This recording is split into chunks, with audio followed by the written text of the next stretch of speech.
the value chain. Prime Minister Datuk Seri Anwar Ibrahim on Thursday said to achieve this, the government's main focus will be on economic restructuring towards making Malaysia an economic leader in Asia. Hakikatnya, apa yang diwar-warkan dari cita-cita wawasan 2020 dan janji-janji muluk sebelum dan selepasnya tidak tercapai. Setelah mengambil kira keretakan struktur ekonomi yang ditambah dengan kelemahan tata kelola dan keterlanjuran elit pemerintah, ia menuntut kita melakukan perubahan atau anjakan yang bermakna. Datuk Seri Anwar said this at the launch of the Madani Economy Empowering the People, which is Malaysia's new economic framework to elevate the status and position of the country. The Prime Minister, who is also Finance Minister, said the country's economy can record growth of 5.5% or even 6%. However, to realise the target, he said Malaysia must develop greater economic integration with its neighbours, especially with the world facing supply chain disruption. Besides positioning Malaysia as a top 30 major economy, the Madani Economy Framework also sets 6 other medium-term benchmarks to be achieved within 10 years. These include being in the top 12 in the Global Competitiveness Index, employees' compensation to reach 45% of the gross domestic product, increasing women's participation in the workforce to 60%, being in the top 25 in the United Nations Human Development Index, achieving top 25 best score in the Corruption Perception Index, and ensuring fiscal sustainability, with the fiscal deficit being 3% or less. Datuk Seri Anwar also said the government will introduce tax incentives based on achievements in order to support and incentivize companies that focus on high-impact activities. He added that the government's immediate-term priority is to rebuild the nation's fiscal capacity without ignoring the people's cost of living challenges, and will continue to provide assistance to those in need. Meanwhile, the Prime Minister has also announced a 100 ringgit e-wallet credit to be given to Malaysian adults who earn less than 100,000 ringgit annually. According to Datuk Seri Anwar, 1 billion ringgit had been allocated for this purpose.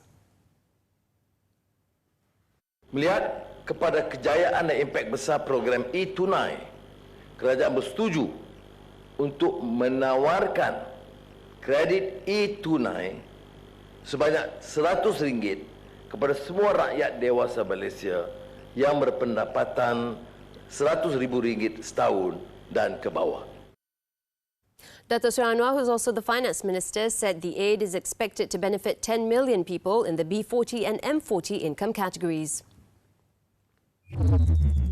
At the same event, Datuk Seri Anwar announced that the government will be giving a special appreciation aid of 300 ringgit to civil servants of grade 56 and below. The Prime Minister said a similar aid of 200 ringgit will also be extended to various types of government pensioners, including pension recipients as well as pensionable and non-pensionable veterans.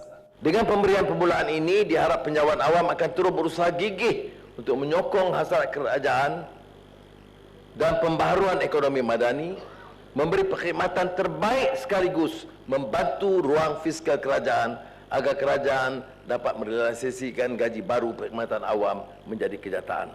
Datuk Seri Anwar also said the special aid will be dispersed within 2 weeks from now and will benefit 1.3 million civil servants, including contract appointments and over 1 million retirees. He added that the announcement on the assistance was made while the review of civil servant salaries and allowances was being carried out.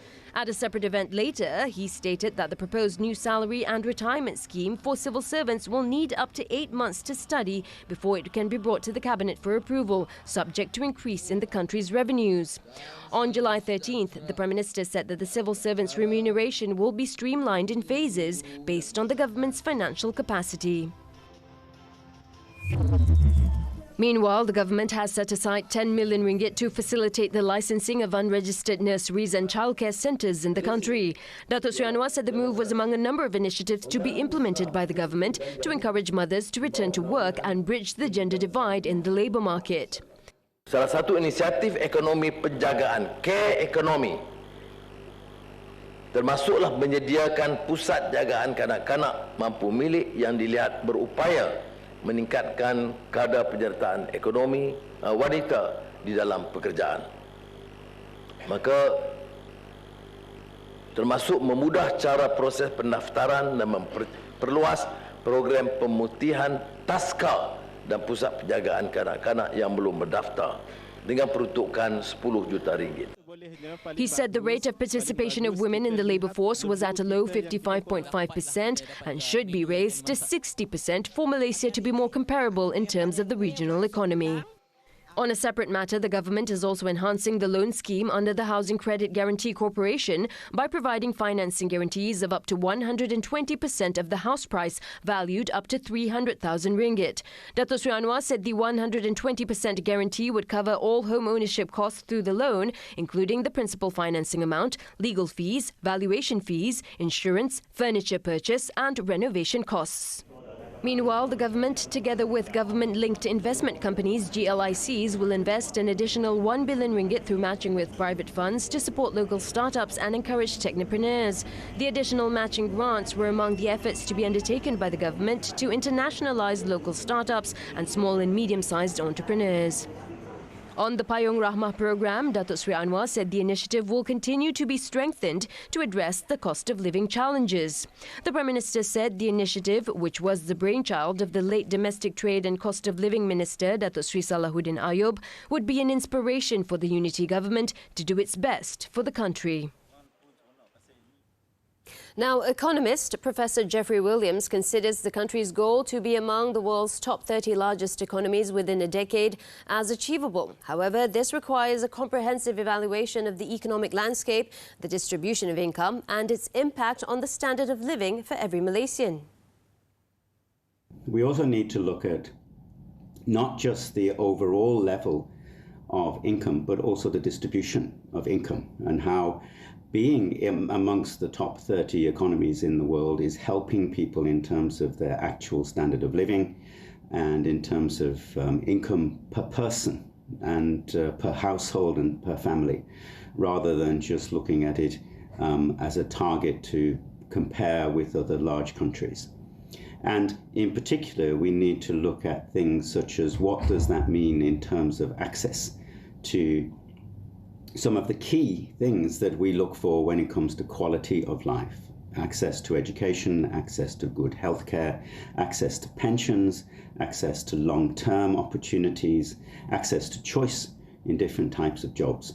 All of these things are important quality indicators when it comes to being amongst the top economies in the world. It's not just a question of high income. It's a question of how that income is generated, how that income is distributed, and what that income means, having a high income means in terms of quality of life for every Malaysian right across the income spectrum and right across the country, both urban and rural. This week on Money Matters, I'll be taking a look at SMEs. Which are the areas that need immediate attention?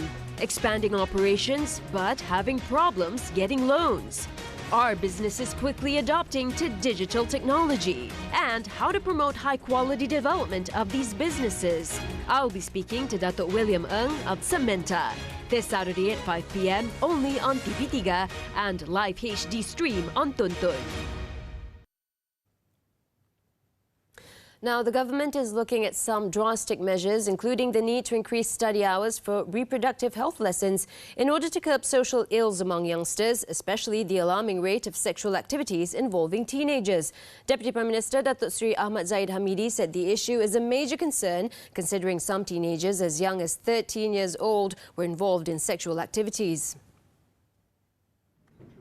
Datuk Sri Ahmad Zahid said the proposed measures were agreed upon during the second National Social Council meeting for the year 2023, which he chaired in Putrajaya on Thursday. Ahli-ahli mesyuarat telah bersetuju supaya kertas ini diangkat kepada Kabinet supaya Kabinet turut memperbincangkan tentang beberapa langkah drastik yang mesti dilakukan atas maklumat yang akan dibawa oleh Menteri Datuk Seri Nancy, kerana permasalahan ini amat membimbangkan.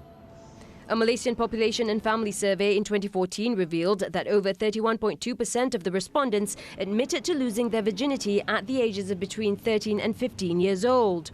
The National Health and Morbidity Survey last year also noted that over 70% of the respondents aged 13 and 17 years old admitted to still being actively involved in sex, and about 11% of them have more than one partner. Currently, the time allocated in classrooms for reproductive health and social education, or PEERS, is 30 minutes per week. Meanwhile, Datuk Sri Ahmad Zahid, who is also UMNO president, said the party's Sungai Buloh Division Deputy Chief Datuk Harrison Hassan has been stripped of his UMNO membership after Perikatan Nasional announced him as a candidate in the upcoming Selangor state election. Kita telah mendengar kabar-kabar angin mengenai perkara itu kira sebulan yang lalu, tetapi apabila ianya disahkan untuk bertanding atas tiket parti lain, maka mengikut perlembagaan UMNO dan juga peraturan dalam lembaga disiplin, secara automatik tergugurlah keahliannya. Datuk Sri Ahmad Zahid said he was not surprised about Datuk Harrison's candidacy under PN for the Jeram state seat. On reports that UMNO was demanding the posts of Selangor and Pulau Pinang Deputy Chief Ministers if Pakatan Harapan and Barisan Nasional win both states in the August 12 polls, he said the matter had never been discussed. He added that what was more important was that the PHBN alliance will at least retain the two states as well as Negeri Sembilan, which were won by the two coalitions in the previous state elections. Political parties would be in violation of the Election Offences Act if they offer cash to voters under the guise of donations, travel reimbursement or tokens. Malaysian Anti-Corruption Commission MACC Chief Commissioner Tan Sri Azam Baki stressed that doing so during the election season is against the law as it has the potential to influence votes in favour of the candidate involved. Tan Sri Azam said voters must be aware of their rights along with the responsibility to return to vote without expecting for someone to pay for their tickets. Apart from that, he also stressed that promising positions or jobs in return for support is also an offence. As such, he reminded all candidates to be wary of such incidents as the election results would be void if such activities were discovered later. The MACC Chief Commissioner also advised voters to report such occurrences to the MACC in order to create a healthier voting culture. The Embassy of Japan in Malaysia sees Media Prima Berhad, MPB, as a holistic media conglomerate that can effectively disseminate information to promote its country. Its ambassador, Takahashi Katsuhiko, said MPB's various print, radio and television platforms would provide opportunities for them to increase Japanese-related content for Malaysians. I think we can work with printed media on, for example, announcing our daily activities.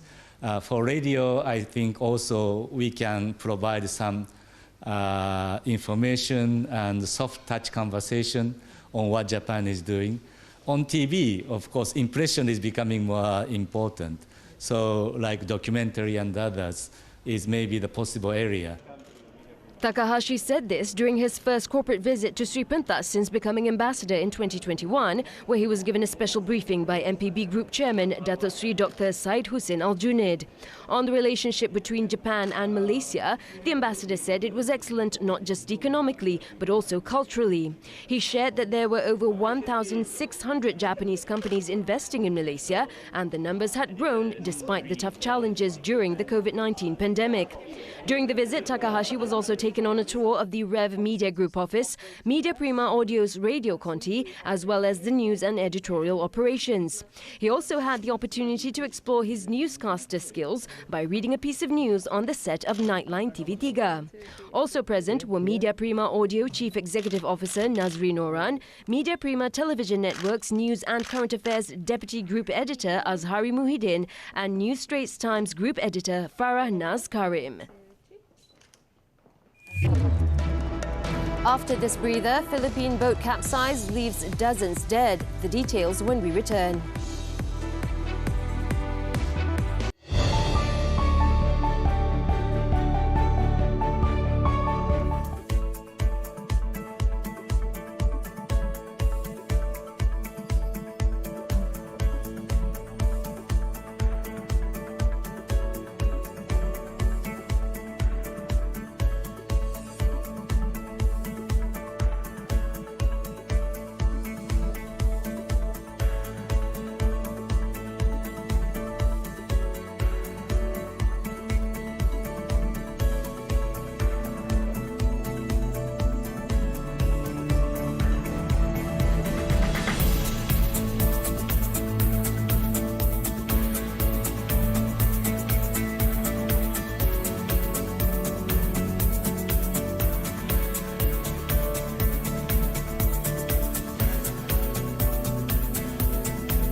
back now with news from the foreign front. Thailand's former Prime Minister Thaksin Shinawatra can petition for a royal pardon on the first day of his imprisonment. Acting Deputy Prime Minister Wisanu Kriangam on Thursday said all inmates have the right to seek a royal pardon as this right is available during the time of punishment. He added if the pardon is not granted after the petition is lodged, it cannot be repeated within the following 2 years. It was understood that Thaksin will go to court upon his return to Thailand to receive an imprisonment order for his 3 cases, which have been finalized, resulting in a combined jail term of 10 years. Some of the cases have passed their statutes of limitations and others have not yet reached the court, including the case concerning his escape from the country.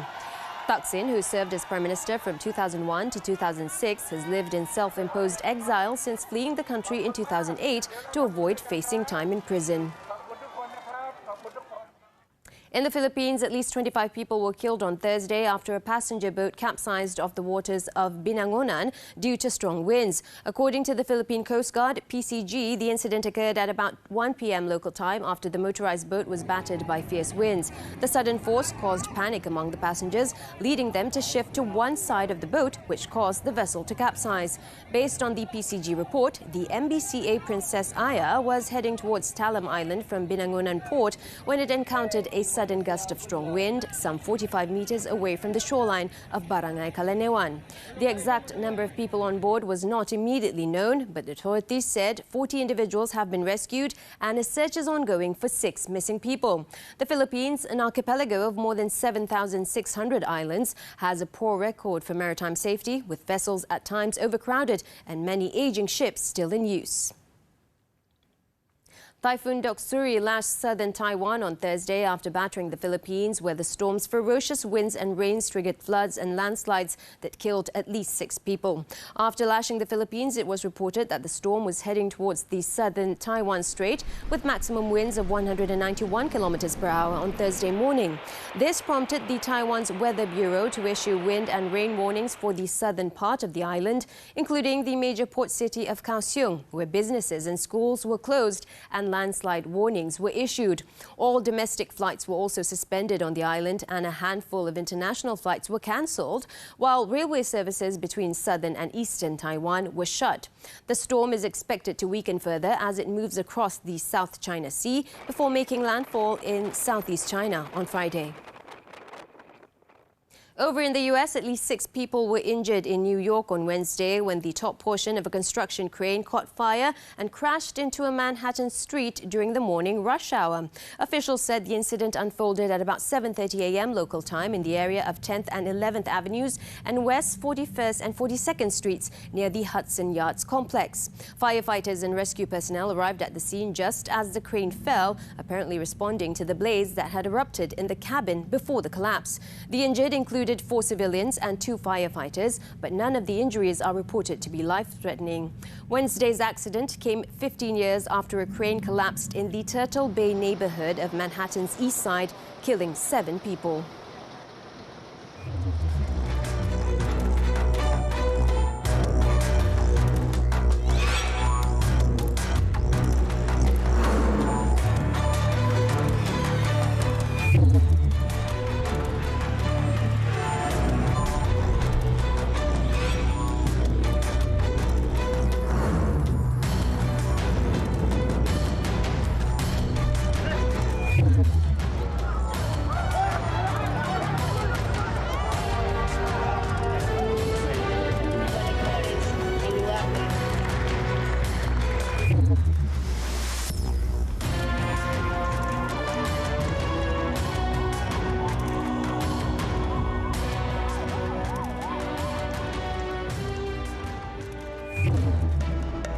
Aaron Cha and so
Back with sports now, badminton and the 2023 Japan Open. The nation's men's singles shuttler Eung Ji-yong was brought back down to earth just a day after stunning former world champion Loh Kyan-yew.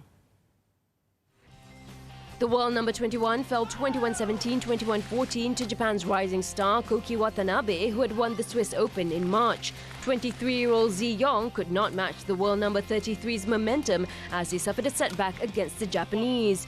Watanabe, who previously stunned compatriot and two-time world champion Kento Momota, continued his progress in the tournament.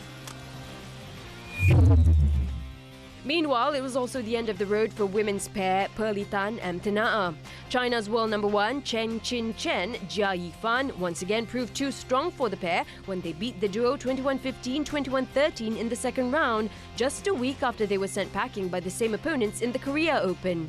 The latest defeat extended the world number 11 Malaysians' losing streak against Qin-chen Yifan to 5 matches.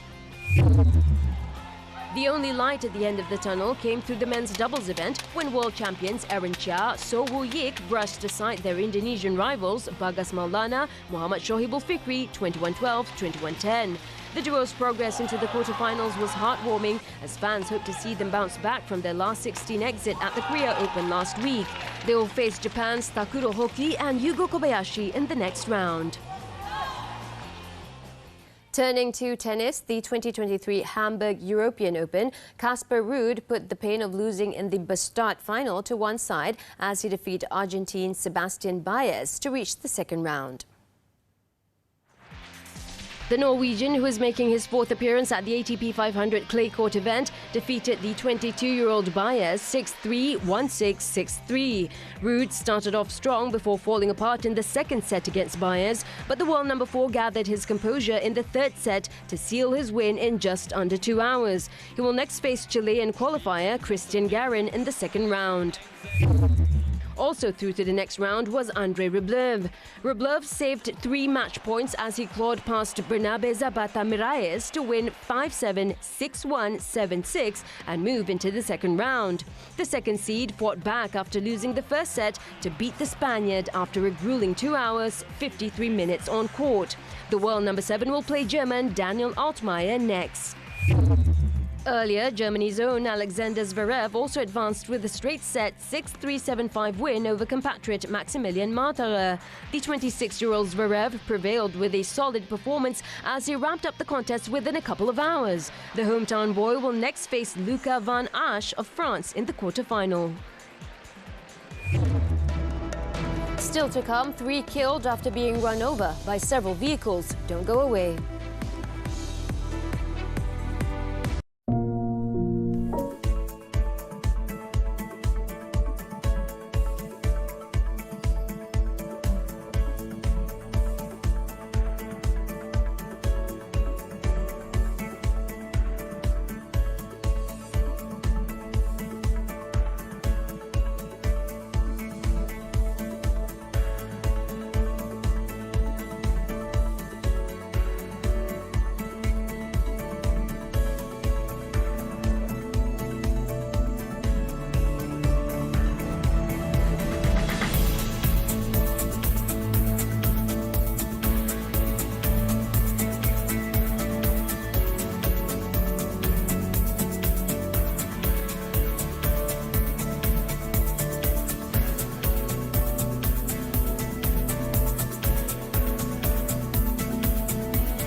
The Kuala Lumpur High Court was told on Thursday that the investigation paper submitted by Bank Negara Malaysia BNM to the Attorney General's Chambers AGC with the recommendation to initiate criminal prosecution and to charge One Malaysia Development Berhad OneMDB, including its senior officers, was classified as no further action or NFA. This despite all the damning evidence gathered and recorded by the Central Bank in its probe into OneMDB. Former BNM Governor Tan Sri Dr. Zeti Akhtar Aziz said the then Attorney General Tan Sri Muhammad Apandi Ali, for reasons unknown, had decided on September 11, 2015 that the investigation paper submitted by the Central Bank was to be classified as NFA. She added the investigation started after BNM received disclosure on a confidential basis on March 13th the same year regarding a foreign entity that had transferred a major sum of funds to an entity in the jurisdiction that was beneficially owned by fugitive businessman Low Tek Joe. Tan Sri Zeti said this when testifying as the 46th prosecution witness in Datuk Sri Najib Tun Razak's trial involving the misappropriation of 2.3 billion ringgit from OneMDB funds.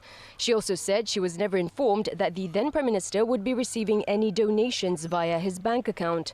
She also stressed that none of her family members has ever received or taken funds from OneMDB, as alleged previously by Datuk Sri Najib, who claimed that Tan Sri Zeti's family had received money from Low. The trial before Justice Datuk Colin Lawrence Sequeira continues on August 14th. The Malaysian Anti-Corruption Commission MACC have detained 6 people, including 5 armed forces officers, for alleged corruption and making false claims totaling more than 550,000 ringgit. Also detained was a company manager. It is learnt that the suspects, all males in their 30s and 40s, were arrested at the MACC office in Kuala Lumpur at about 10 p.m. on Wednesday night. According to sources, they are suspected of submitting false claims last year involving the supply of weapons that were never delivered. A remand order for 7 days until August 2nd was issued by Magistrate Wong Chai Sia against 5 of the suspects after the MACC submitted a remand application at the Kuala Lumpur Magistrates Court on Thursday morning. One suspect was released on bail due to health issues. Kuala Lumpur MACC Director Muhammad Fauzi Hussein, when contacted, confirmed the arrests. The investigation was being carried out under Section 18 of the MACC Act. In Johor, 3 men believed to be in their 30s were killed when they were run over by several vehicles after falling off a motorcycle along Jalan Johor Bahru Air Hitam in Tampoi on Thursday morning. Johor Bahru Utara Police Chief ACP Balbir Singh Mahinder Singh said the incident occurred when the 3 victims, who were not wearing helmets, were heading to Skudai from Johor Bahru on the motorcycle together. In the 6:55 a.m. incident, the motorcycle was believed to have skidded due to the weight of the victims, causing them to fall off the two-wheeler. 4 vehicles trailing from behind failed to avoid the victims in time and ran over them. 2 of the victims died at the scene, while the 3rd was pronounced dead upon arrival at the Sultanah Aminah Hospital. The victims, who were not carrying any personal documents on them, are yet to be identified. The cause of the accident is being investigated under the Road Transport Act.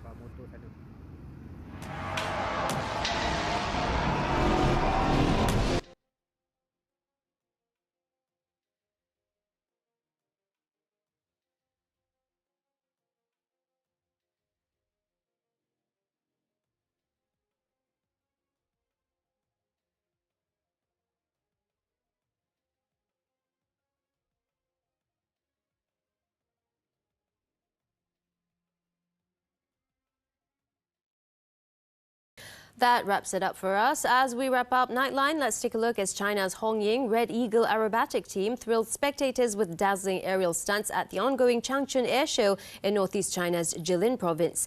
The performances featured the homegrown JL-8 training planes, demonstrating their prowess over the Changchun airport in various formations with impressive precision and exciting maneuvers. I'm Azaria Tagaya. Thank you for watching, and we'll see you next time.